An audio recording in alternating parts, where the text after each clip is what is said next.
نحمده ونصلي على رسوله الكريم أما بعد فأعوذ بالله من الشيطان الرجيم بسم الله الرحمن الرحيم قال الله تبارك وتعالى في سورة النساء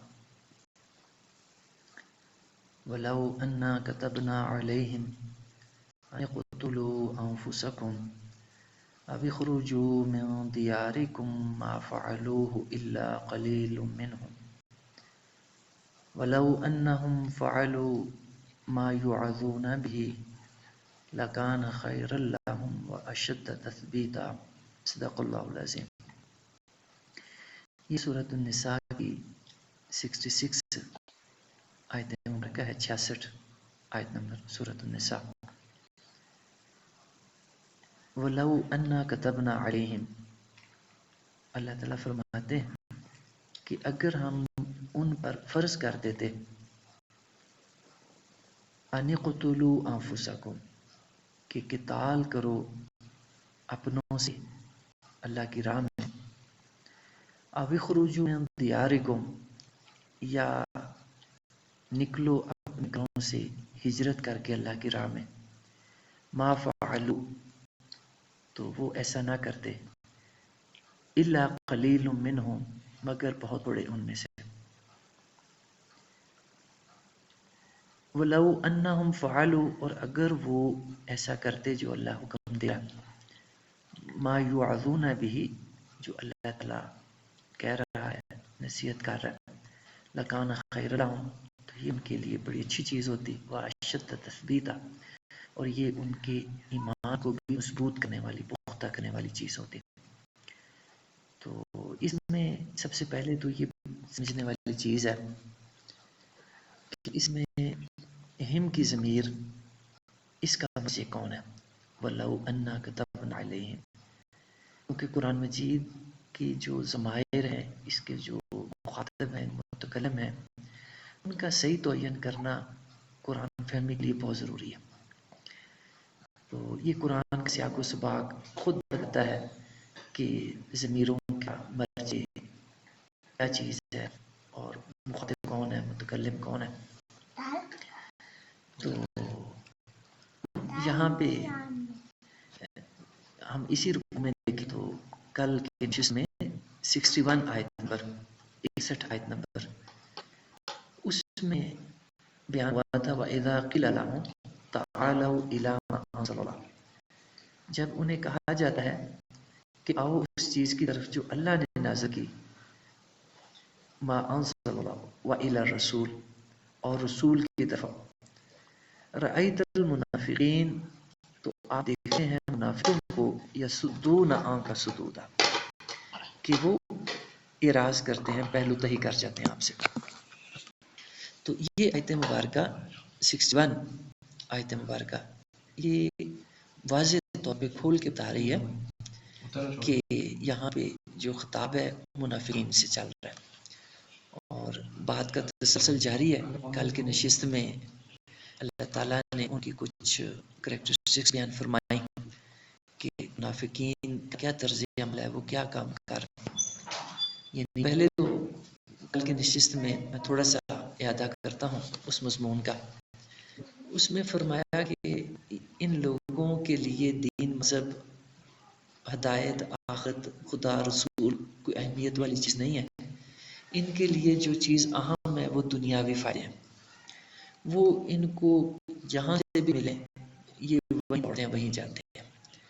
آپس میں کوئی ان کا نزاع ہو جائے، جھگڑا ہو جائے تو اس وقت بھی ان کو چاہیے تو یہ اسلام قبول کیا ہوا ہے، مسلمانوں کی جماعت میں شامل ہونے کا ان کا دعویٰ ہے، اپنے آپ کو مسلمان اسلام بھائی کہتے ہیں، تو ان کو چاہیے تو یہ تھا کہ یہ اللہ کی کتاب کی طرف رجوع کرتے، اللہ کے پیارے نبی صلی اللہ علیہ وسلم کے پاس تشریف لاتے، اپنے سکھواتے، لیکن آپ کی طرف آنے کی بجائے یہ لوگ کفر کی طرف، طاغوت کی طرف، اور جو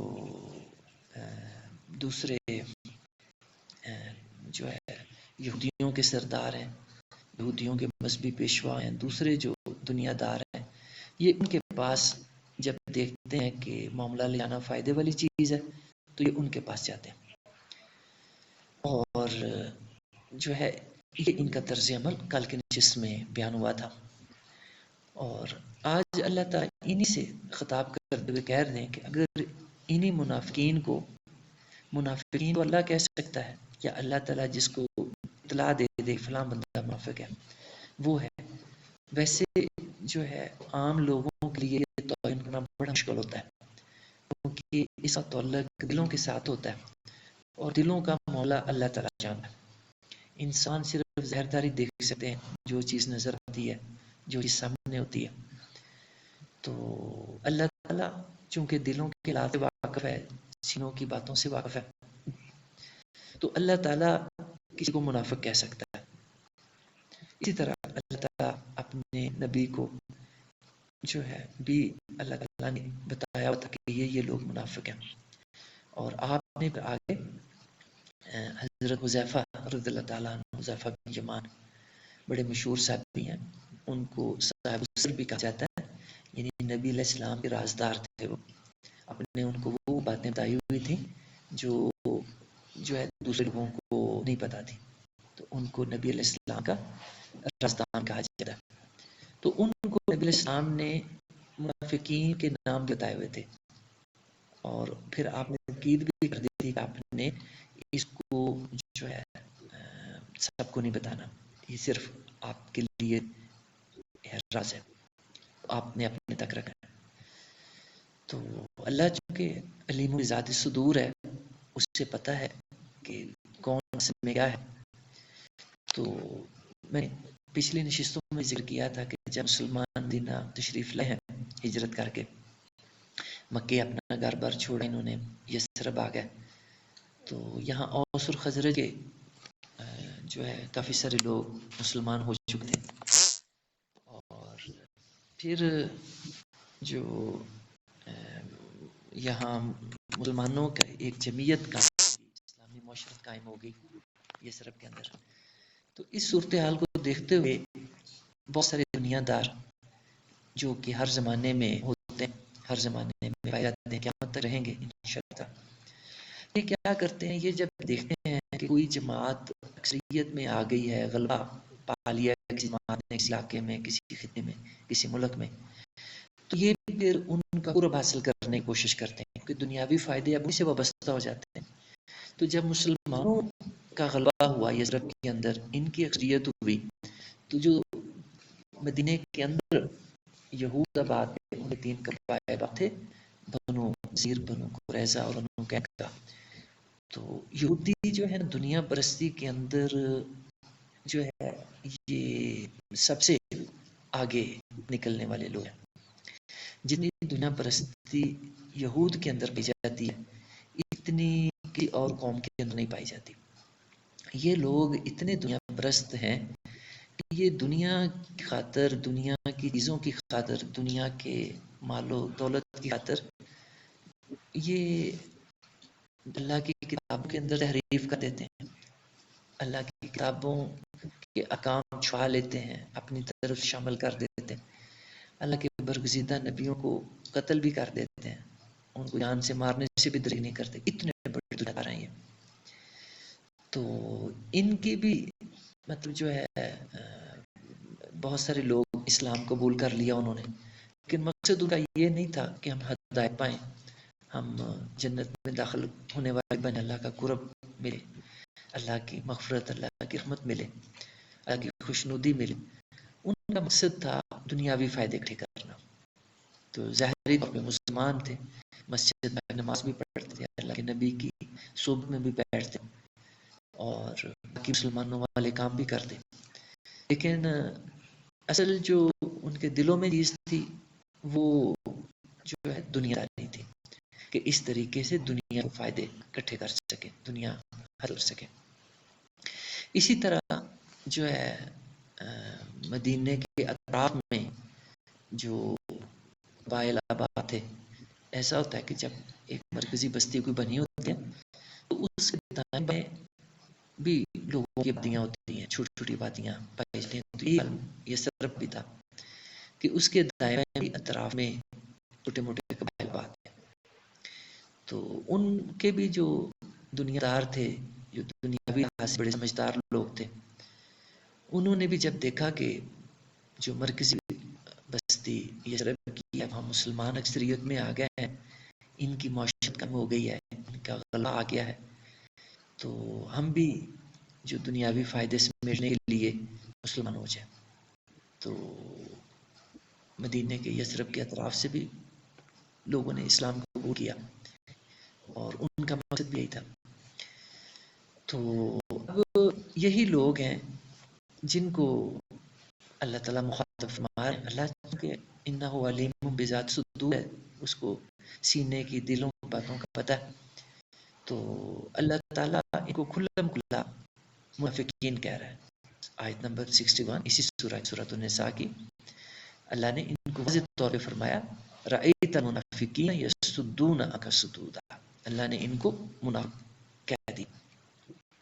اور یہاں بھی انہی سے جو ہے اللہ تعالیٰ نے جو ہے خطاب کیا وَلَوْ أَنَّا كَتَبْنَا عَلَيْهِمْ کہ اگر ہم ان منافقوں پر ان جو ہے جو گئے گزرے دنیا پرست مسلمان ہو گئے ہیں، ان فرض کر دیتے قتال کرنا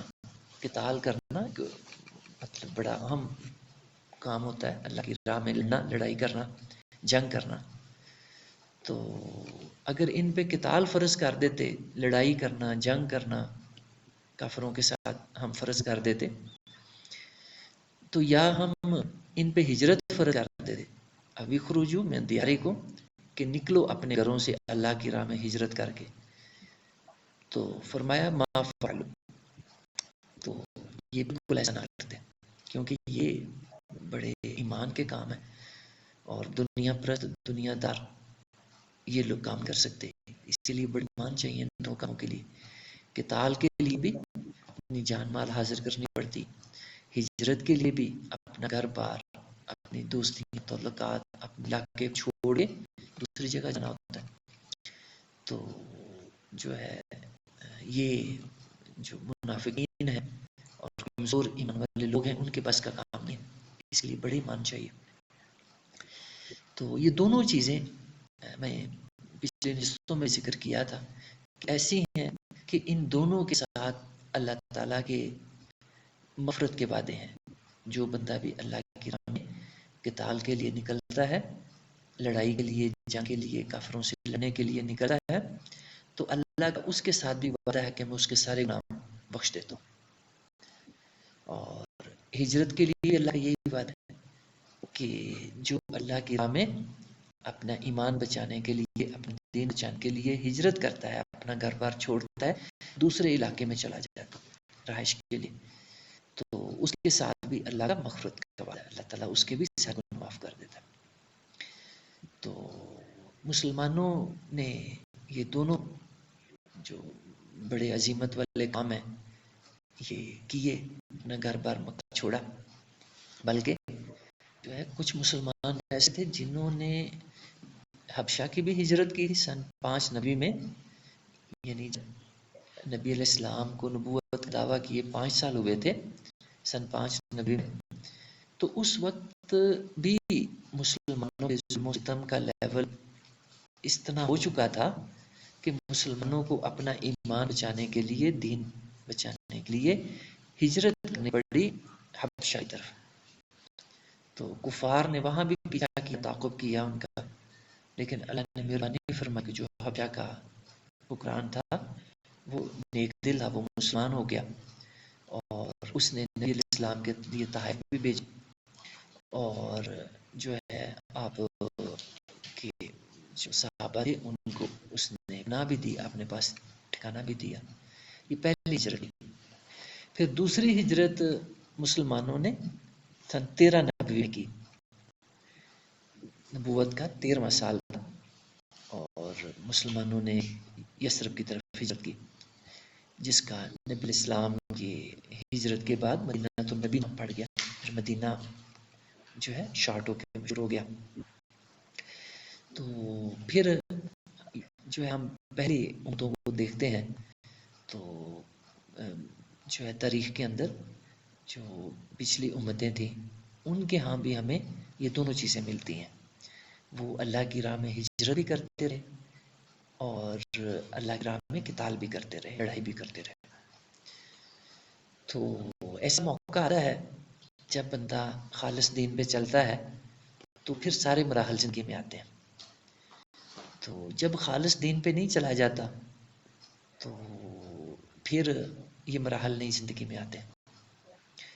تو اللہ کے خالص دین کا کوئی مزاج ایسا ہے، کوئی اس کے تقاضے ایسے ہیں کہ جو بھی اس پہ چلتا ہے تو اس پہ پھر یہ سارے دور آتے ہیں. اس کی زندگی میں جو ہے ہجرت بھی آتی ہے، اس کی زندگی میں مکی زمانہ بھی آتا ہے، پھر زندگی میں بدر بھی آتا ہے، احد بھی آتا ہے، خندق بھی آتا ہے اور صلح حدیبیہ بھی آتی ہے، فتح مکہ بھی آتا ہے.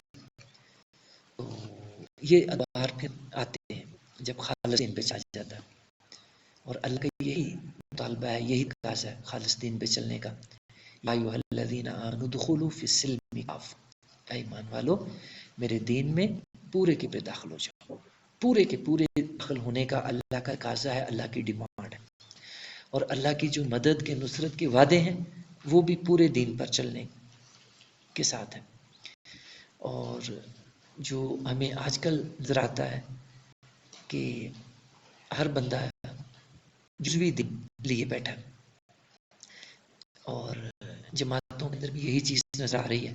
ان کے اندر بھی جزوی دین، اپنی مرضی کی چیزیں اللہ کے دین سے پکڑتے ہیں اور باقی اپنی خواہشات شامل کرتے ہیں اور ایک فلسفہ گھڑ کے تو پھر بنا لیتے ہیں، جماعت بنا لیتے ہیں. اور پھر دیکھتے ہیں کہ اللہ کی مدد نہیں آ رہی، اللہ کی نصرت نہیں آ رہی، اللہ کے وہ وعدے نہیں آ رہے جو نبیوں کے ساتھ آئے پورے نہیں ہو رہے. تو اس کی یہی وجہ ہے، دین پورا نہیں ہوتا. دین کا امیز بنایا ہوتا ہے، مکسچر بنایا ہوتا ہے، کچھ اللہ کی باتیں پکڑی ہوتی ہیں، کچھ ادھر سے کچھ ادھر سے، اور ایک رستہ بنایا ہوتا ہے. اللہ کی مدد کے وعدے جزوی نہیں آتے، امیزش والے دین پہ اللہ کی مدد وعدے نہیں آتے. اللہ کی نصرت آتی ہے جب اللہ کے خالص دین پہ چلا جاتا ہے، اور وہ ہمارے سامنے قرآن کی صورت میں کھلا ہوا. جو بھی تاریخ کے اندر اللہ کے خالص دین پہ چلا تو اس کے ساتھ وہی مرحلہ ہے جو نبیوں کی زندگی میں آتے ہیں، جو اللہ کے دین پہ چلنے والوں کی زندگی میں آتے ہیں. تو ہجرت اور قتال یہ اس وقت زندگی میں آتے ہیں جب اللہ کے خالص دین پہ چلا جاتا. تو یہ اللہ تعالیٰ نے انہی کا ذکر فرمایا کہ جو ہے میں ان کو فرض کروں تو یہ جو منافقین ہیں، دنیا پرست ہیں، دنیا دار ہیں، دنیاوی فائدوں کے لیے مسلمان ہو گئے ہیں، ظاہری طور پہ مسلمان جماعت میں شامل ہو گئے ہیں. تو فرمایا کہ یہ نہ تو حکم میرے فرض کرنے پہ قتال کریں اور نہ یہ ہجرت کریں، الا قلیل منہم، مگر تھوڑے لوگ، چند لوگ. ولو انہم فعلوا ما یوعظون به لکان خیرا لہم واشد تثبیتا. اور اللہ تعالیٰ نے اب فضائل بتائے کہ اللہ کی راہ میں قتال کرنے کے، اپنا گھر بار چھوڑنے کے، ہجرت کرنے کیا فضائل ہے.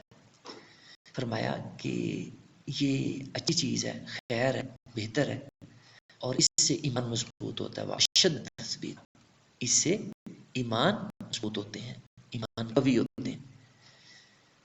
وَإِذًا لَآتَيْنَاهُم مِّن لَّدُنَّا أَجْرًا عَظِيمًا، اور پھر اللہ کی طرف سے اجر عظیم بھی ملتا ہے، بڑا اجر ملتا ہے. یعنی وہ اجر کتنا ہوگا جس کو اللہ تعالیٰ عظیم کہہ رہے ہیں، یعنی اللہ کے پیمانے اپنے لحاظ سے بہت بڑے اللہ کے پیمانے. تو ان کو اللہ تعالیٰ خود کہہ رہے ہیں کہ میں اجر عظیم دوں گا. وَلَهَدَيْنَاهُمْ صِرَاطًا مُسْتَقِيمًا، اور پھر اللہ کی طرف سے صراط مستقیم یہ ہدایت ان کو ملتی. اور یہ کتنی بڑی چیز ہے، کتنی بڑی راہ ہے. تو یہ اصل جو ہے چیز ہے جو دنیا میں پانے والی ہے، جو دنیا میں دولت حاصل کرنے والی ہے، صراط مستقیم کی ہدایت. اللہ تعالیٰ جس کو عطا فرمائے اس کو اللہ بہت بڑی دولت دے دیتا ہے، جس کو صراط مستقیم کی ہدایت مل جاتی ہے. اور اسی کی ہم سورہ فاتحہ کے اندر، ہر نماز کے اندر، ہر رکعت کے اندر اسی کی ہم اللہ سے دعا کرتے ہیں، اہدنا الصراط المستقیم. مرکزی جو مضمون ہے سورہ فاتحہ کا وہ یہی ہے، اہدنا الصراط المستقیم. وَمَن يُطِعِ اللَّهَ وَالرَّسُولَ فَأُولَٰئِكَ مَعَ الَّذِينَ أَنْعَمَ اللَّهُ عَلَيْهِم مِّنَ النَّبِيِّينَ وَالصِّدِّيقِينَ وَالشُّهَدَاءِ وَالصَّالِحِينَ وَحَسُنَ أُولَٰئِكَ رَفِيقًا. اور جو ہے فرمایا کہ جو اطاعت کرتا ہے اللہ کی اور اللہ کے رسول کی پیروی کرتا ہے، تابعداری کرتا ہے دنیا کے اندر، فَأُولَٰئِكَ مَعَ الَّذِينَ أَنْعَمَ اللَّهُ عَلَيْهِمْ، یعنی یہ اللہ تعالیٰ فضائل میں فرما رہے تھے، ترغیب دے رہے، فائدے بتا رہے تھے قتال کے، ہجرت کے. تو فرمایا کہ جو یہ رستہ اختیار کرتے ہیں اللہ اور اس کے رسول کی اطاعت کرتے ہوئے، تو فرمایا باقی فائدے ان کو جو اللہ نے پہلے گنائے ان کے ساتھ ساتھ مزید کے ہم کو فائدے حاصل ہوں گے، ان کو میت حاصل ہوگی، ان کو ساتھ حاصل ہوگا. کن کا؟ ان لوگوں کا انعم اللہ علیہم، جن پہ اللہ نے انعام فرمایا. اور یہ آیات پڑھتے ہوئے بار بار سورہ فاتحہ کی طرف جو ہے میرا ذہن جاتا ہے. وہاں بھی جب بندہ سورہ فاتحہ پڑھتا ہے تو اللہ سے یہی دعا کرتا ہے، اہدنا الصراط المستقیم صراط الذین انعمت علیہم، کہ یا اللہ مجھے صراط مستقیم کی ہدایت عطا فرما اور ان لوگوں کی راہ کی ہدایت عطا فرما انعمت علیہم، جن پہ تو نے انعام کیا، غیر المغضوب علیہم ولا الضالین، اور نہ ہی جن پہ تیرا غضب ہوا اور نہ ہی گمراہوں کا. تو بالکل وہی مضمون اللہ تعالیٰ یہاں پہ بیان فرما رہے ہیں کہ جو اس راہ پہ چل رہا ہے اللہ کہتا ہے میں اسے صراط مستقیم کی ہدایت دے رہا ہوں. یعنی مضمون کون سا تھا؟ اللہ کی راہ میں قتال کرنا اور اللہ کی راہ میں گھر بار چھوڑنا، ایمان کو بچانے کے لیے، دین کو بچانے کے لیے. تو ان دونوں کاموں کا اجر اللہ کا بیان فرماتا ہے کہ اس سے ایمان مضبوط ہوتے ہیں، ایمان قوی ہوتے ہیں، طاقتور ہوتے ہیں، ایمان بڑھ جاتے ہیں. اور اللہ کی طرف سے اجر عظیم کا وعدہ ہے نیکیوں پر، صراط مستقیم کی ہدایت کا اللہ کا وعدہ ہے ان کاموں پہ. اور پھر میت ساتھ اللہ دیتا ہے کن لوگوں کا؟ من النبیین، ان لوگوں کا جن پہ اللہ نے انعام فرمایا. فَأُولَٰئِكَ مَعَ الَّذِينَ أَنْعَمَ اللَّهُ عَلَيْهِمْ، ان لوگوں کی معیت اللہ تعالیٰ دیتا ہے جن پہ اللہ نے انعام فرمایا. اب سورہ فاتحہ کے اندر اللہ تعالیٰ نے وضاحت نہیں فرمائی تھی کہ کون منعم علیہ لوگ ہیں جن پہ اللہ نے انعام کیا. یہاں وضاحت فرمائی کہ منعم علیہ لوگ یہ 4 قسم کے ہیں. من النبیین، پہلی ان میں کہا نبیوں، اللہ کے نبی جن کو اللہ تعالیٰ اپنی دعوت اپنے بندوں تک پہنچانے کے لیے منتخب فرماتا ہے نبی. یہ وہ لوگ ہیں جن پہ اللہ نے انعام فرمایا. دوسرے بس صدیقین، صدیق کا لفظ مطلب ہوتا ہے سچا، اور صدیقین اس کی جمع ہے. یہ سچے لوگ جو راست گو ہوتے ہیں، سچائی کو جو ہے جن کا شعار ہوتا ہے اور مشہور ہوتے ہیں صدیق. ہمارے معاشرے میں بھی گو کہ گیا گزرا دور چل رہا ہے، لیکن اس میں بھی کچھ لوگوں کی مشہوری ہوتی ہے کہ یہ لوگ جھوٹ نہیں بولتے، یہ سچے لوگ ہیں. تو پھر جو سچائی ہے، سچ بولنا، یہ سارے ایمان والوں کی صفت ہے ہونی، سارے ایمان والوں کے اندر یہ صفت چاہیے. اور جتنی سچائی کی صفت کس بندے میں پائی جاتی ہے اتنا ہی اس کا ایمان ہوتا ہے، اتنا ایمان مضبوط ہوتا ہے. اور جس بندے کے جتنا جھوٹ پایا جاتا ہے اس کا ایمان اتنا ہی کمزور ہوتا ہے، اتنا ہی گزرا ہوتا ہے. کیونکہ بڑی مشہور حدیث مبارکہ ہے، میں اس کا ذکر کرتا جاتا ہوں یہاں پہ. نبی اکرم صلی اللہ علیہ وسلم نے فرمایا آپ کے سامنے مختلف گناہ پیش کیے گئے کہ یا حضرت کیا مسلمان چوری کر سکتا ہے، بدکاری کر سکتا ہے، فلاں گناہ کر سکتا ہے، فلاں کر سکتا ہے؟ آپ کہتے ہیں ہاں مسلمان کر سکتا ہے. لیکن جب پوچھنے والے نے پوچھا کہ کیا مسلمان جھوٹ بھی بول سکتا ہے، تو وہاں اللہ کے پیارے نبی صلی اللہ علیہ وسلم خاموش ہو گیا. تو آپ نے توقف کے بعد فرمایا کہ نہیں، مسلمانوں کے اندر باقی برائیاں ہو سکتی ہیں لیکن جھوٹ نہیں بول سکتے مسلمان یہ شان نہیں ہے کہ وہ جھوٹ بولے. تو جو ہے پھر یہ اتنی بڑی برائی ہے کہ یہ باقی تمام برائیوں کی ایک طرح سے جڑ ہے. باقی تمام برائیاں اسی سے جنم لیتی ہیں، جھوٹ سے، دھوکے سے، ہیرا پھیری سے. اور جو سچائی ہے یہ نجات دیتی ہے، یہ کامیاب کرتی ہے بندے کو. وقتی طور پہ بعض کا سچ کڑوا بھی ہوتا ہے، بعض بات سچ بولنے سے کوئی دنیاوی نقصان بھی نظر آ ہوتا ہے، لیکن جو انجام کار کی کامیابی ہے وہ سچ بولنے والوں کو ملتی، انہی کے ساتھ ہے. تو یہ جو ہے اللہ تعالیٰ کی پسندیدہ صفت ہے اور ایمان والوں کے اندر یہ صفت پائی جاتی ہے. اور جس کے اندر اس صفت جتنی کمی ہوتی ہے اس کا ایمان اتنا کمزور ہوتا ہے.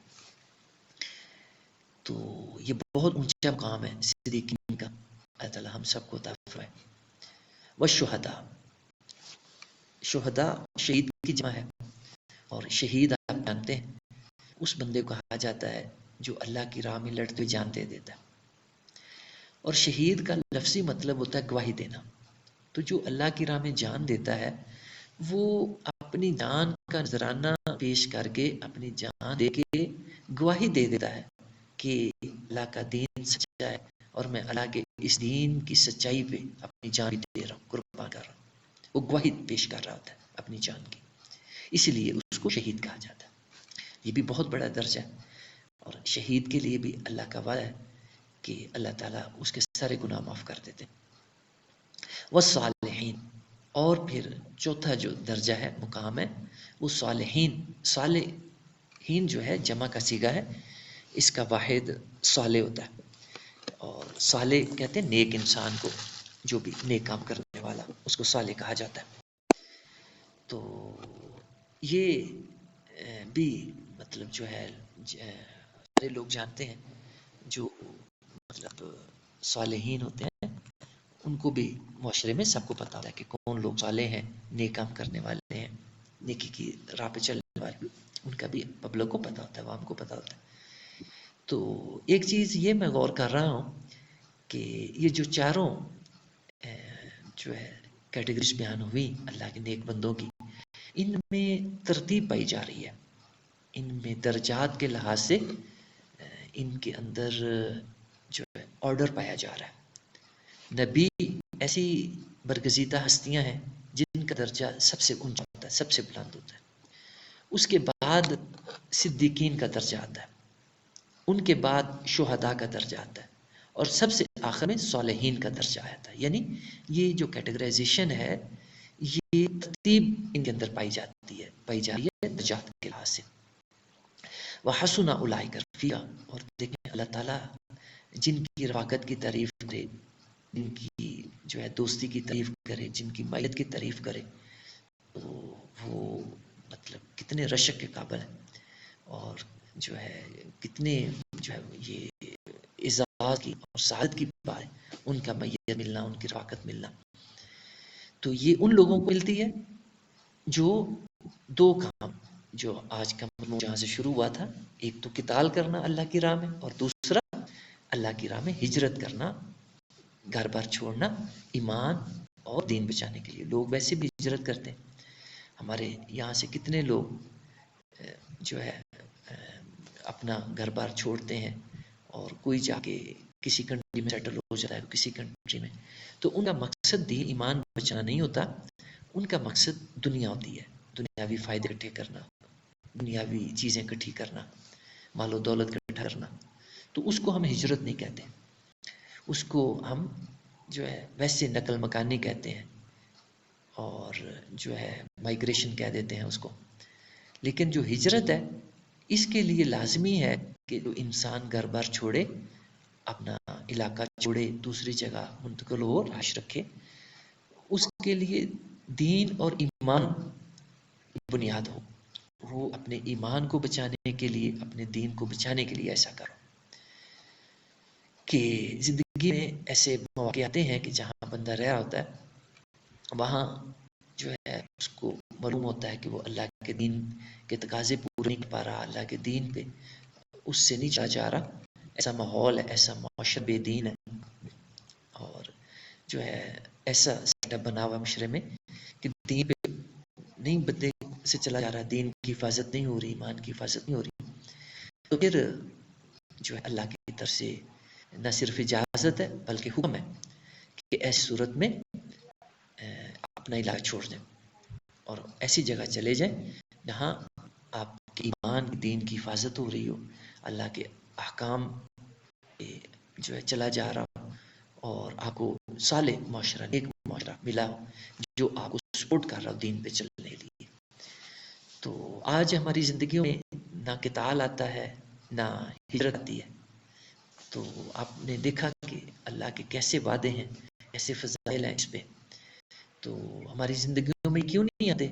اس لیے نہیں آتے کہ ہم خالص دین پہ نہیں چل رہے، ہم اپنی مرضی کے دین پہ جا رہے ہیں. پھر منتظر ہیں اللہ کی مدد کے، اللہ کی نصرت کے، اللہ کے وعدوں کے پورا ہونے پہ. تو وہ کیسے ہوں گے کہ غلط راہ اختیار کی ہوئی. تو جب خالص دین چلا جاتا ہے تو پھر یہ چیزیں آتی ہیں، پھر ایسے مواقع آتے ہیں. تو یہ اللہ کے احکام ہے اور برحق ہے، اور جو ہے اللہ تعالی ہمیں اتنا ایمان استطاعت دے کہ ہم جو ہے ان مراحل کی اندر ثابت قدم رہ سکیں، پورے اتر سکیں. تو ذالک الفضل من اللہ، پھر دیکھو اللہ تعالیٰ اس کو اپنا فضل کرے. بڑی بات ہے کہ اس کو اللہ اپنا فضل کہہ رہا ہے.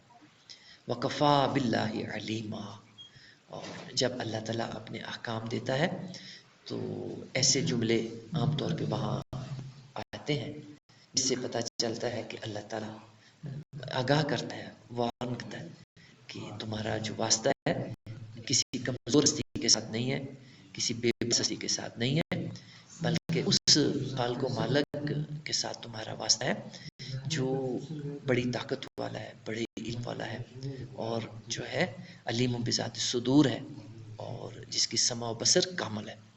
اس کی جو ہے ہر چیز پہ اس کی نظر ہے، اس کی ہر چیز اس کے علم میں. وکفا باللہ علیم، اور کفایت ہے اللہ تعالیٰ کرتا ہے علم کے حوالے سے، یعنی جو ہے اللہ تعالیٰ کا علم بہت وسیع ہے اور اللہ کو پتہ ہے ان ساری چیزوں کا.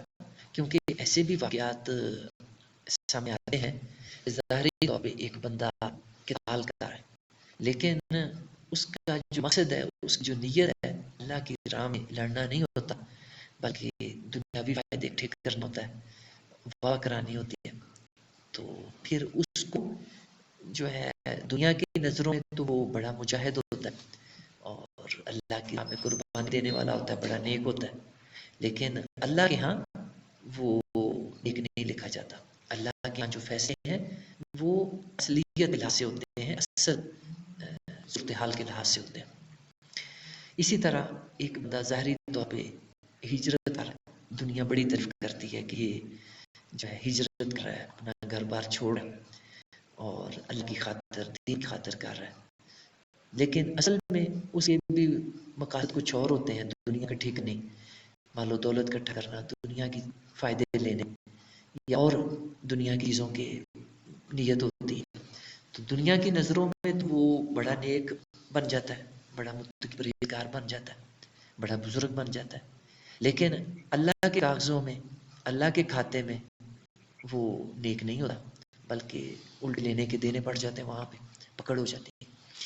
تو میں اس سلسلے میں جو ہے تھوڑا سا احادیث مبارکہ سے مثالیں سامنے رکھوں گا تاکہ اس مضمون کی اور وضاحت ہو جائے.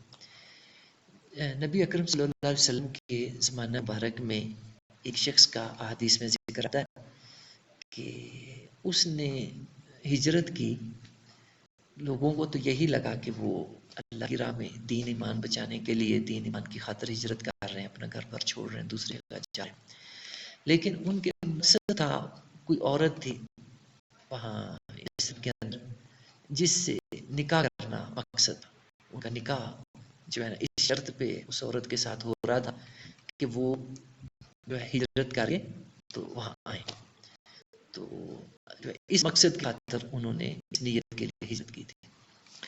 تو اللہ کے پیارے نبی صلی اللہ علیہ وسلم نے فرمایا کہ انما الاعمال بالنیات، اور یہ حدیث مبارکہ اتنی اہم ہے کہ محدثین کرام جب اپنی حدیث کی کتابوں کو شروع کرتے ہیں تو اس حدیث کو وہ بالکل شروع میں کیونکہ اسی پہ بنیاد ہے، اعمال کا دار نیتوں پہ، جو بندے نے نیت کی ہوتی ہے اس کو عملوں کا صلہ ویسا ہی ملتا ہے. تو من کانت ہجرتہ الی اللہ ورسولہ فہجرتہ الی اللہ ورسولہ، کہ جو اللہ اور اس کے رسول کے لیے ہجرت کرتا ہے، اپنے دین کے لیے، ایمان کے لیے ہجرت کرتا ہے، اس کی تو ہجرت اسی راہ میں شمار ہوتی ہے. ومن ہاجر الی الدنیا یصیبها او امرأۃ یتزوجها فہجرتہ الی ما ہاجر الیہ. اللہ کے پیارے نبی صلی اللہ علیہ وسلم نے فرمایا کہ جو دنیا اکٹھی کرنے کے لیے ہجرت کرتا ہے، دنیا کی چیزیں، دنیا کا مال اکٹھا کرنے کے لیے، یا یہ مقصد ہوتا ہے کہ کسی عورت سے نکاح ہو جائے، یہ پیش نظر ہوتا ہے، تو فرمایا کہ اس کی ہجرت پھر انہی کے لیے ہے، الی ما ہاجر الیہ. تو اللہ کے لیے نہیں وہ ہجرت شمار ہوتی، تو وہ خام خواہ کی مشقت جو ہے وہ کاؤنٹ ہوتی ہے اللہ کے کاغذوں میں، اور اللہ کے ہاں جو فیصلے ہونے ہیں، جو صلہ ملنا ہے، وہ اصل صورتحال پہ مل. اسی طرح قتال کے بارے میں فرمایا کہ جو ہے قیامت والے دن اللہ کے سامنے جو ہے ایک شہید پیش ہوا جس نے دنیا میں طاعت کرتے ہوئے، لڑتے ہوئے جان دے دی تھی. تو اللہ تعالیٰ کے سامنے آئے گا تو اللہ تعالیٰ پوچھے گا کہ ہاں بندے، میں نے تجھے دنیا میں بیچا اور یہ سارا کچھ تجھ پہ انعام کیے، تجھے نعمتیں دی، تو تم نے دنیا میں میرے لیے کیا کیا؟ تو وہ کہے گا کہ یا اللہ، میری سب سے قیمتی چیز میری جان تھی، تو میں تیری راہ میں لڑا، قتال کیا، میں نے اپنی جان قربان کر دی، تو اب تیرے پاس حاضر ہو گیا، پہنچ گیا. تو اللہ تعالیٰ کہے گا کہ میں تو علیم بذات الصدور ہوں، مجھے تو جو ہے تمہارے دلوں کے، تمہارے سینوں کے حالات کا بھی پتہ ہوتا ہے. تو میں تو جانتا تھا تیرے دل میں کیا تھا. تیرے دل میں اللہ اور اس کے رسول کی خوشنودی حاصل کرنا اور اللہ کی خاطر جان دینا مقصد نہیں تھا. ہاں رکھتے بیٹھے، بلکہ تمہارے لیے جو مقصد تھا وہ تھا کہ تمہیں لوگ بہادر ہیں، تمہاری تعریف کریں، اور لوگ تمہیں جو ہے کہیں کہ یہ بات دیر اور اللہ کی راہ میں جہاد کرنے والا ہے، تمہیں لوگ مجاہد کہیں. تو اب تو تمہاری تعریفیں دنیا بہت ہو گئی، لوگوں نے تمہیں بہادر کہہ دیا، دلیر بھی کہہ دیا اور مجاہد بھی کہہ دیا، تو میرے لیے کیا کیا؟ تو اس وقت وہ بندہ ادھر ادھر دیکھے گا کہ میں تو واقعی اللہ کی خوشنودی میرا مقصد ہی نہیں. پھر فرشتوں کو حکم ہوگا کہ اس کو بھی پکڑ میں دوزخ میں پھینک دو. یعنی بجائے کچھ لینے کے دینے پڑتے ہیں وہاں پہ جب نیت ٹھیک نہ ہو. تو اس وجہ سے آدمی تھوڑا عمل کرے لیکن نیت ٹھیک ہو تو اللہ تعالیٰ اس کی بھی حوصلہ افزائی کرتے ہیں، اللہ تعالیٰ اسی قدر کرتے ہیں، اور تھوڑے سے عمل کو صحیح نیت کے ساتھ، اخلاص کے ساتھ اللہ تعالیٰ بڑھاتے ہیں. اس عمل کو اتنا بڑھاتے ہیں کہ پہاڑوں سے زیادہ وہ عمل ہو جاتا ہے، اور اللہ تعالیٰ پھر اتنا بڑھا کے اجر عطا فرماتے ہیں. اور جو ہے آگے 71 آیت مبارکہ میں فرمایا یا ایھا الذین آمنوا خذوا حذرکم فانفروا ثبات او انفروا جميعا.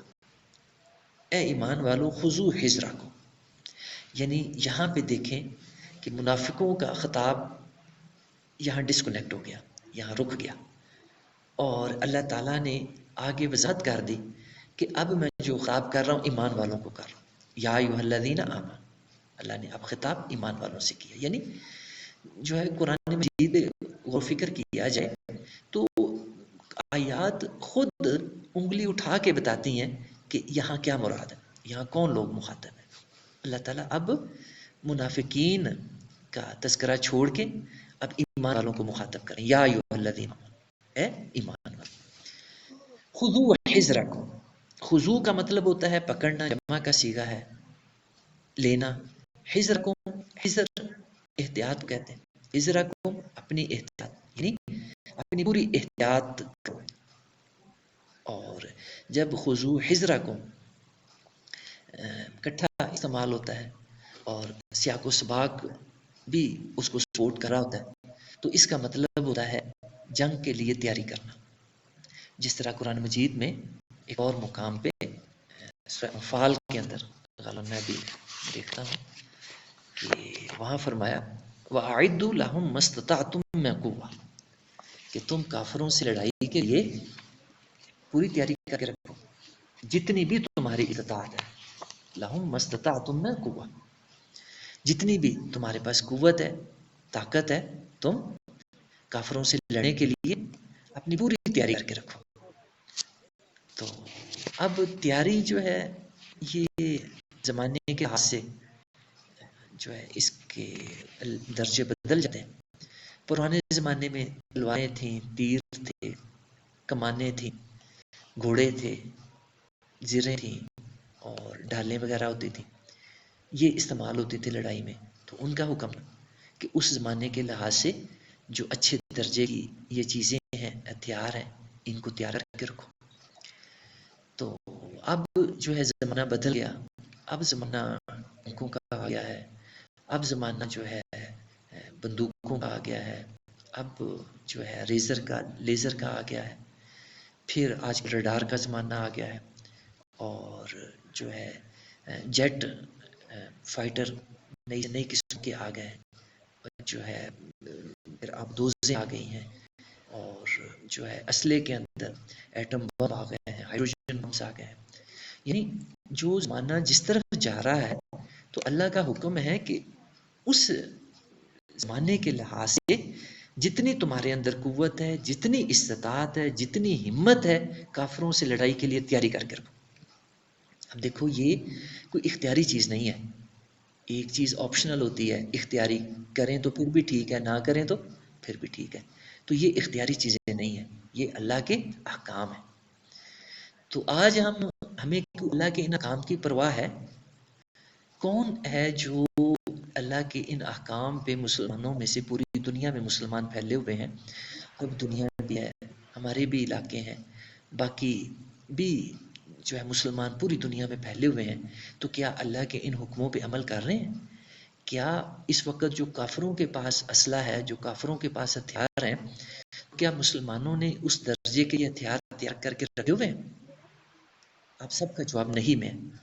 تو جب ہم اللہ کے حکموں پہ نہیں چلیں گے تو اللہ کی مدد کیسے آئے گی؟ تو ذلیل و رسوا ہی دنیا میں ہوں گے تو اور کیا ہوں گے؟ تو جو اس وقت ذلالت اور رسوائی ہم مسلمانوں کے حصے میں آئی بیٹھی ہے پوری دنیا میں، یعنی مسلمان تھوڑے نہیں ہیں دنیا میں. اس وقت مسلمانوں کی تعداد دنیا کے اندر کوئی 1.5 ارب کے آس پاس ہے. 150 کروڑ منہ سے کہنے مسلمان. ایک وقت تھا کہ 313 تھے لڑائی کے بعد اور ان کو اللہ نے فرشتے بھیجے، مدد کی، وہ غالب ہوئے 1000 کے اوپر جو پوری طرح لیس تھے. اسی طرح احد کے اندر مسلمان کو 700 کے قریب تھے اور کفار جو ہے وہ اس وقت جو ہے کفار کی تعداد جو ہے کوئی 3000 کے قریب تھی. تو یہ 700 مسلمان غالب آئے، اللہ کی مدد آئی، اللہ کے فرشتے آئے لڑنے کے لیے مسلمانوں کی طرف سے. تو جب مسلمانوں نے نافرمانی کی، اللہ کے حکم کو توڑا تو اللہ کی مدد ہٹ گئی.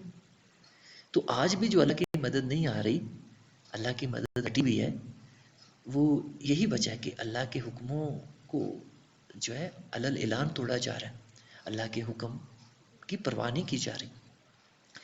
تو جو ہے لہٰذا ضلالت اور رسوائی ہمارے مقدر ہو چکے. تو یہی بات جو ہے اللہ کے پیارے نبی صلی اللہ علیہ وسلم نے فرمایا کہ قریب زمانہ آئے گا کہ کافر قومیں تمہارے اوپر ایسے چڑھ دوڑیں گی جیسے کھانے والے کھانے کی پلیٹ پہ نہیں چڑھ دوڑتے. ایسے فرمایا کہ کافر قومیں ایک وہ وقت آئے گا کہ یہ تم پہ چڑھ دوڑیں گی جس طرح کھانے والے کھانے کی پلیٹوں پہ چڑھ دوڑتے ہیں. تو صحابہ پوچھتے ہیں کہ یا حضرت کیا ہم اس وقت قلیل ہوں گے، تھوڑے ہوں گے جو کفار ہمارے اوپر اس طرح چڑھ دوڑیں گے؟ تو آپ نے فرمایا نہیں، تم تھوڑے تو نہیں ہوگے بلکہ تم تو بہت زیادہ ہوگے. وَلَٰكِنَّكُمْ کثیر، تم بہت زیادہ ہوگے، کثرت سے ہوگے. تو پھر کیا وجہ ہوگی کہ جو ہے مسلمان اتنے کمزور ہو جائیں گے اور کفار ان پہ چڑھ دوڑیں گے. فرمایا کہ جو ہے تم اتنے کثیر ہونے کے باوجود بھی تم جو ہے اپنے دین سے دور ہوگے اور تمہارے دلوں میں وہن جو ہے چھا جائے گا، تمہارے دل وہن سے بھر جائیں گے. اور جو ہے تم اتنے کثیر ہونے کے باوجود بھی جس طرح پانی کے اوپر سمندر کے اوپر گھاس پھوس وہ جاگ نہیں کٹھی ہو جاتی، تو اسی طرح فرمایا تمہاری یہ حیثیت ہوگی، وہ سمندر کی جاگ کی طرح تم بے اثر ہوگے اور کفار کے دلوں سے تمہارا روب دبدبا خوف نکل جائے گا اور وہن تمہارے دلوں میں جگہ پکڑ لے گا، وہن تمہارے دلوں پہ چھا جائے گا. تو صحابہ نے پوچھا یا حضرت وہن کیا ہے، اس سے کیا مراد ہے؟ یعنی ان کو جس چیز کی سمجھ نہیں آتی تھی یا پتہ نہیں چلتا تھا وہ پوچھتے تھے، سوال کرتے تھے. شرح میں شرم نہیں ہے.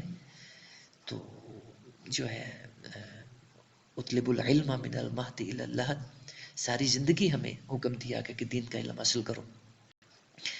تو صحابہ کرام بڑی عمروں میں اسلام قبول کیا انہوں نے، اور اسی عمر میں انہوں نے دین کا علم حاصل کیا، قرآن کا علم حاصل کیا، حفظ کیا قرآن مجید اور اللہ کے دین پہ عمل بھی کیا. تو انہوں نے پوچھا یا حضرت ہمیں وہن کی نہیں سمجھ آئی، بتائیں وہن کیا ہے جو ہمارے دلوں میں آ جائے گا؟ آپ نے فرمایا وہن ہے حب الدنیا و کراہیت الموت. تمہارے دلوں میں دنیا کی محبت جگہ پکڑ لے گی، تم دین کی بجائے دنیا کو ترجیح دینے لگ جاؤ گے، دنیا میں مبتلا ہو جاؤ گے اور موت سے ڈرنے لگ جاؤ گے. وکراہیت الموت، آج مسلمانوں کا بالکل یہی حال نہیں، دنیا کی طرف بھاگ کے جاتے ہیں، سارا دن دنیا کے لیے جو ہے گدوں کی طرح کام کرتے ہیں اور اللہ کے دین کے لیے، اللہ کے لیے ایک منٹ نہیں نکالتے. اور جو ہے موت کا نام ہی نہیں زبان پہ آتا، سارا دن گزر جاتا ہے، جو ہے موت سے اتنا ڈرتے ہیں کہ موت کا لفظ بھی زبان پہ نہیں لاتے، اور کوئی کہہ دے تو اس کو اشارہ کرتے ہیں کہ یار بس کرو، موت کا نہ ذکر کرو. یعنی اتنا موت سے ڈر خوف آ گیا. تو وہی حالت ہو چکی ہے اس وقت. تو جو ہے اتنے کثیر ہونے کے باوجود مسلمان، اتنی بڑی آبادی دنیا میں 150 ارب کے آس پاس، کروڑ کے آس پاس مسلمان ہیں دنیا میں، لیکن پوری دنیا میں ذلیل و رسوا ہو رہے ہیں. اور جو ہے کفار کے پاس جو ہے غلبہ ہے، ان کے پاس جو ہے دنیا کے وسائل ہیں، اور جو ہے عسکری وسائل بھی، دوسری دنیا کی چیزوں میں بھی جو ہے سیاسی قوت بھی، اور جو ہے دوسرے بھی جو وسائل ہیں ان کے قبضے میں ان چل رہی ہے. تو یہ اللہ کا فرمان ہے کہ اے ایمان والو یا ایھا الذین آمنوا خذوا حذرکم، کفار سے لڑنے کے لیے جو ہے تیاری کر کے رکھو. اور سورہ انفال میں فرمایا وَأَعِدُّوا لَهُم مَّا اسْتَطَعْتُم مِّن قُوَّةٍ، جتنی تمہاری قوت ہے، جتنی استطاعت ہے، جتنی ہمت ہے، تم کفار سے لڑنے کے لیے اپنا ہتھیار، اپنا اسلحہ اور جو اپنے جو لڑائی کے لیے استعمال ہونے والی چیزیں ہیں ان کو فرمایا ریڈی رکھو، تیار رکھو. وَأَنفِرُوا ثُبَاتٍ، اور اللہ کی راہ میں لڑنے کے لیے نکلو، خواہ تمہیں چھوٹی ٹکڑیوں کی صورت میں نکلنا پڑے، جس کو گریلا وار بھی کہا جاتا ہے، جس میں جو ہے چند لوگ مل کے بڑی اچانک جو ہے اس چیز پہ ہدف اور ہدف حاصل کر کے تو جو ہے وہ کامیاب لوٹے. اس کو جو ہے فَانفِرُوا ثُبَات کہا جاتا ہے، یعنی چھوٹی ٹکڑیوں کی صورت میں، چھوٹی جماعتوں کی صورت میں جو جنگ لڑی جاتی ہے اس کو ثبات کہا جاتا ہے. اب انفروا جمیعا، یا فرمایا کہ جب بڑی جنگ کی نوبت آئے تو اس سے بھی گریز نہ کرو، اس کے لیے بھی جو ہے تیار رہو، اس کے لیے بھی نکلو. فانفروا، اللہ کا حکم ہے، فانفروا جو ہے امر کا صیغہ، حکم. تو اب دیکھیں اتنے اللہ کے واضح حکم ہیں، مسلمان ان کو توڑ رہے ہیں، تو اللہ کی مدد کیسے آئے گی؟ تو اب اتنے کھڑے ہو گئے ہیں کہ لوگ یہاں تک بھی اب کہنے لگ گئے ہیں کہ اب قتال کا زمانہ نہیں رہا، بس پرانے زمانے میں قتال ہوتا تھا، ہو گیا جو ہونا تھا، اب اس کی ضرورت کوئی نہیں ہے۔ اور پھر اب جو ہے اس کو گڑبڑ کرنے کی کوشش لوگ کر رہے ہیں، ایسے نئے نئے فرقے بن گئے ہیں، اور کافروں نے مطلب جو ہے اس میں انویسٹمنٹ کر کے ایسے فرقے مسلمانوں کے اندر بنا دیے ہیں کہ جو قتال کا نام ہی نہیں لیتے، ہجرت کا کبھی نام ہی نہیں ان کی زبانوں پہ آیا، اور نہ کبھی انہوں نے کی، نہ کبھی قتال کیا، اور نہ ان کا ارادہ۔ اگر جو ہے وہ فرقے، وہ جماعتیں قتال کا نام لیں تو ان ساری جماعتیں ٹوٹ جائیں، کیوں کبھی انہوں نے ایسی ٹریننگ نہیں کی، انہوں نے کبھی ایسا درس ہی نہیں دیا، کبھی بتایا ہی نہیں کہ قتال بھی دین کا حصہ ہے، دین کے اندر ہوتا ہے۔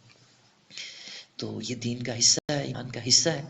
جو بھی اللہ کی راہ شہید ہونے کی قتال کی خواہش نہیں رکھتا، وہ اپنے ایمان کی فکر کرے کہ اللہ کے پیارے نبی صلی اللہ علیہ وسلم خود شہادت کی موت کی تمنا کرتے تھے۔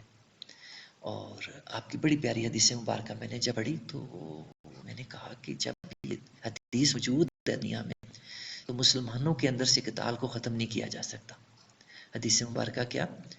آپ نے فرمایا کہ میری خواہش ہے، وددت، کہ میں چاہتا ہوں کہ میں اللہ کی راہ میں قتال کروں، لڑائی کے لیے نکلوں، اور میری جان چلی جائے، میں شہید ہو جاؤں لڑتا ہوں، پھر مجھے دوبارہ زندگی دے، میں پھر اللہ کی راہ میں جنگ کروں، اللہ کی راہ میں لڑنے کے لیے نکلوں، پھر شہید ہو جاؤں، پھر مجھے اللہ زندگی دے، میں پھر اللہ کی راہ میں لڑنے کے لیے نکلوں، پھر اپنی جان قربان۔ یعنی میں نے یہ 4 دفعہ حدیث میں پڑھا، تو میں نے کہا کہ اللہ کے پیارے نبی کا یہ جذبہ جو بھی ایمان والا پڑھے گا تو وہ کیسے قتال کو برا سمجھ سکتا ہے، کیسے قتال سے بھاگ سکتا ہے۔ اور فرمایا کہ جو بھی بندہ جس کو موت آ جاتی ہے اور وہ کامیاب ہو جاتا ہے، اللہ کے نیک بندوں میں شمار ہوتا ہے، نیک زندگی گزار کے جاتا ہے، اللہ کی اطاعت کر کے جاتا ہے، تو جب مرنے کے بعد وہ اللہ کی نعمتیں دیکھتا ہے، اللہ کی نعمت دیکھتا ہے، تو اس کا دنیا میں واپس آنے کو جی نہیں کرتا، وہ دنیا اس کو بہت گھناؤنی، بہت مغرور لگتی، اور اللہ کی نام جو ہے اس کو اپنے اندر محو کر لیتے ہیں، اپنے اندر وہ اس کو کر لیتے ہیں، جذب کر لیتے ہیں۔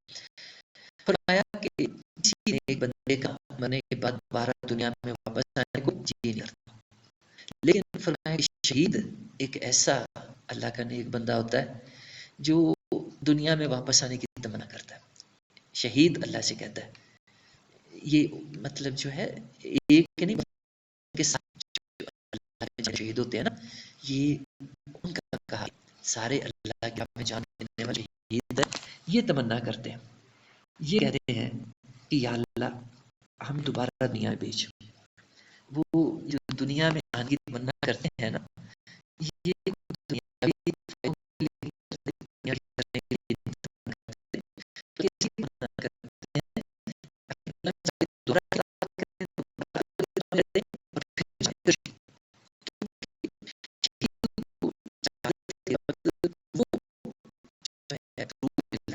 وہ اس کو مزہ حاصل ہوتا ہے، وہ ٹیسٹ ملتا ہے جو اس کو کسی اور چیز سے نہیں ملتا ہے۔ اللہ کی راہ میں جان دینا یہ اتنی چیز ہے، اتنا بڑا یہ کام ہے، اتنا اس میں نظر ہے، اس میں اتنا ٹیسٹ ہے کہ شہید صرف من کرتی ہے اللہ مجھے پر دنیا میں بھیج دو اور میں بار بار شہید ہوں، تو یہ مان کا حصہ ہے، دین کا حصہ ہے۔ تو جو بھی خالص دین کا اللہ کہا ہے، خالص دین کی مطلب جو جستجو میں ہے تو وہ ان چیزوں کو پہنچتا ہے، ان کو آتا ہے، اور جو ہے وہ سمجھنے کا کیا مقام ہے، کیا درجہ، اور یہ اللہ تعالیٰ نے اس لیے امر سیکھی ہے، خروب امر کا سیکھا، قوم پھر روبی امر کا سیکھا کہ تیاری کرو، ہو میں اس طرح بڑے نکلو اللہ کے راہ میں،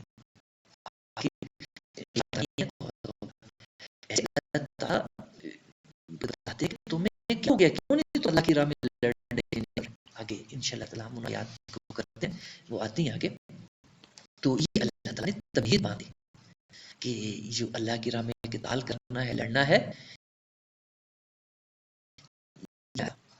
اس کے لیے تیاری کر رکھو، اپنی ڈھیلے نہ پڑو، سست نہ پڑو. جو تم اپنی جتنی ہمت ہے، تمہاری جتنی طاقت ہے، جتنی استطاعت ہے، تم تیاری کر کے رکھو. خضوع حذرکم، پوری طرح لیس ہو کے رہو، تیار ہو کے رہو، ریڈی رہو. اور جیسے بھی موقع حاصل ہو، تم چھوٹی چھوٹی ٹکڑیوں کی صورت میں اگر نکل کی ضرورت ہو، گولا وا کی ضرورت ہو تو اس طرح نکلو. اگر بڑی جان کی ضرورت ہے تو اس کے لیے بھی نکلو، پیچھے نہ ہٹو. تو جب مسلمانوں کو یہ چیز بتائی جائے گی تمہارے دین کا حصہ ہے، ایمان کا حصہ ہے، اور ضرورت پڑنے پہ تمہیں نکلنا پڑے گا، تو مسلمان تیار ہو کے بیٹھیں گے، ذہنی طور پہ تیار ہو گے.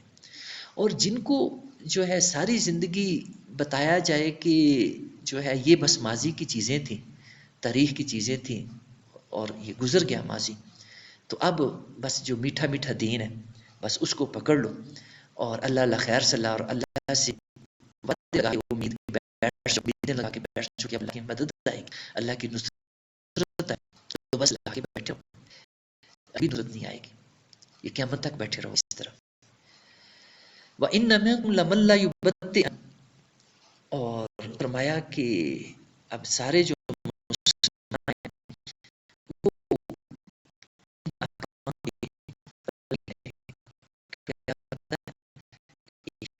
گروہ، بڑا گروہ، بلکہ میں جیسے پہلے نشستوں میں بھی اس کا ذکر کرتا رہتا ہوں کہ یہ بڑا گروہ ہے دنیا داروں کا، جو ماضی میں بھی بڑا گروہ رہا ہے، حال میں بھی اس وقت بڑا گروہ دنیا داروں کا ہی ہے، جو دنیا کی خاطر دین، مذہب، ایمان، خدا، رسول سب کو قربان کر دیتے. تو یہ قیامت تک رہنا. تو جو ہے فرمایا کہ مجھے پتہ ہے، اللہ تعالیٰ کہتا ہے مجھے پتہ ہے تمہارے اندر ایسے لوگ پائے جا رہے ہیں کہ ڈھیلے پڑے ہوئے ہیں، اللہ کے حکموں کے مطابق تیاری نہیں کر رہے، کفار سے لڑائی. فَإِنْ أَصَابَتْكُمْ مُصِیبَةٌ، اور اگر تمہیں کوئی مصیبت پہنچتی ہے، کوئی شکست ہوتی ہے، کوئی جنگ کے اندر کوئی تم پہ برا وقت آتا ہے، سخت وقت آتا ہے، قَالَ قَدْ أَنْعَمَ اللَّهُ عَلَيَّ، تو ایسے لوگ کہتے ہیں کہ اللہ نے ہم پہ بڑا انعام کیا. لم أكن معهم شہیدا، کہ ہم گھر میں بیٹھے رہے، لڑائی کے لیے نہیں نکلے، تو جو نکلے انہوں نے شکست کھائی، چوٹیں کھائیں، زخم کھائے، ہم تو بڑے فائدے میں رہے، گھر میں بیٹھے رہے، نہ ہم نے کچھ کیا، اور بڑے سکون میں رہے، بڑے فائدوں میں رہے.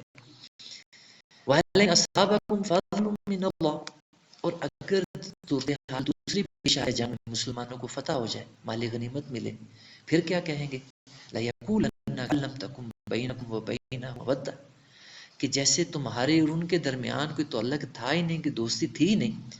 یا لیتنی کنت معہم فافوز فوزا عظیما، کہ کاش ہم بھی ان کے ساتھ میدان جنگ میں نکل جاتے، لڑائی کے لیے نکل جاتے، اور فافاز فوزا عظیما، اور بڑی کامیابی پا لیتے. یعنی ان کے نزدیک بڑی کامیابی مال غنیمت، دنیا کی چیز ہے.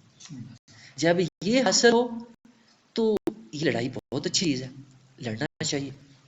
جب یہ نہ حاصل ہو جائے یا تو پھر بڑے خوش کہ ماشاءاللہ ہم نے کتنا کیا، نہیں ملے.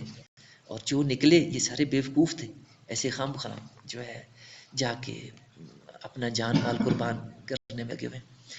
تو یہ دو آیات جو ہیں وہی جو پچھلے رکوع میں نے تکرار فرمایا، یہ اسی کیٹیگری سے لوگ ہیں جن پر اللہ تعالیٰ نے وضع فرما دی کہ یہ مسلم معاشرے میں لوگ پائے جاتے ہیں، اللہ کے نبی کے زمانے میں بھی رہے، آج بھی ہیں، قیامت تک رہنے. تو ان کا تذکرہ کر کے اللہ تعالیٰ نے جو مضبوط ایمان والے لوگ ہیں ان کی حوصلہ افزائی فرمائی کہ تم ان کے رویے سے بدل نہ ہو، بلکہ تمہارا تجزیہ کیا ہونا چاہیے، فَلْيُقَاتِلْ فِي سَبِيلِ اللَّهِ، تم قتال کرو اللہ، جہاد نہیں کہا. جہاد سے بھی لوگ غلط مطلب نکال رہے تھے کہ جہاد کا مطلب جوہد کرنا، کوشش کرنا. تو اس میں کوئی بھی نیک کام رسے سے آپ کوئی تکلیف دہ چیز ہٹا دیں تو یہ بھی اپنے نیکی کی جہد کی کوشش کو کہتے ہیں، یہ بھی جہاد ہے. تو اللہ تعالیٰ یہ جہاد کا لفظ نہیں استعمال کر رہے، ان ساری آیات میں قتال کا لفظ اب ہاں لڑائی قتال قتل کرنا، قتال کا لفظ قتل کرنا، قتل ہونا، لڑائی. تو یہ دین کا حصہ ہے، ایمان کا حصہ ہے کہ جو مخلص ایمان والے مسلمان ہو فلیقاتل، آپ قتال کرو فی سبیل اللہ، اللہ کے راہ میں. الذین یشرون الحیات الدنیا بالآخرہ، اور اللہ نے تعریف فرمائی کہ تم تو وہ لوگ ہو کہ تم نے آخرت کی خاطر دنیا کی زندگی کو قربان کر دیا. اللہ نے ان کی تعریف فرمائی اپنے مخلص بندوں کہ تم آخرت کی خاطر، اللہ کی خاطر دنیا کی زندگی کو، دنیا کی چیزوں کو تم نے قربان کر دیا. لہذا میں تو چاہیے تمہارا چاہیے، منافقوں والا نہیں ہونا چاہیے. پھر اللہ نے تعریف فرمایا دیکھو تم ناکامی ہوگی. وہی قاتل فی سبیل اللہ، جو اللہ کی راہ میں قتال کرتا ہے. تب یہ دیکھیں قتال جہاد نہیں، اللہ کہتا ہے جہاد کی لوگ غلط طویلیں کر لیتے ہیں. وَمَن يُقَاتِلْ فِي، اور اللہ کا قرآن ہے، کوئی ادھر ادھر سے کوئی چیز نہیں بیان ہو رہی. وَمَن يُقَاتِلْ فِي سَبِيلِ اللَّهِ، فرمایا جو اللہ کی راہ میں قتال کرتا ہے فَيُقْتَلْ، خود مارا جائے، شہید ہو جائے، او یا غالب آ جائے، فتح پا جائے، اس کو فتح ہو جائے. فرمایا دونوں حالتوں میں کامیابی ہے. یہ نہ سمجھو کہ قتل ہونا ناکامی ہے اور ہاں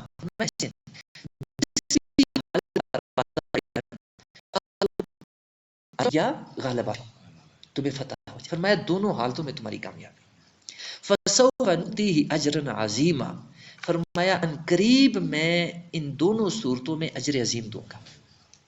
اللہ کا وعدہ، اتنا بڑا وعدہ. اللہ کے پیمانے بہت بڑے، اللہ کی ذات بہت بڑی. تو جس کو اللہ اجر عظیم کہے وہ کتنا بڑا ہوگا.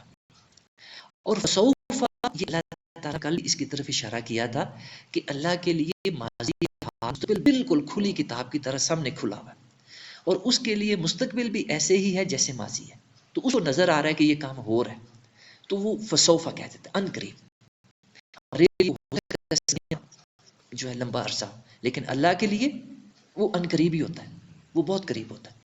اللہ تعالیٰ اللہ سے فرما رہے فسوف نؤتیہ اجرا عظیما، اللہ تعریف بھی فرما رہے ہیں، حوصلہ افزائی بھی فرما رہے ہیں، اور اجر عظیم کی بشارت بھی دے رہے ہیں کن لوگوں کو جو اللہ کی راہ میں قتال کر رہے ہیں. میرا جی بہت کر رہا کہ اسی بات اگلی آیت آ رہی ہے، میں اس کو بھی بیان کرتا.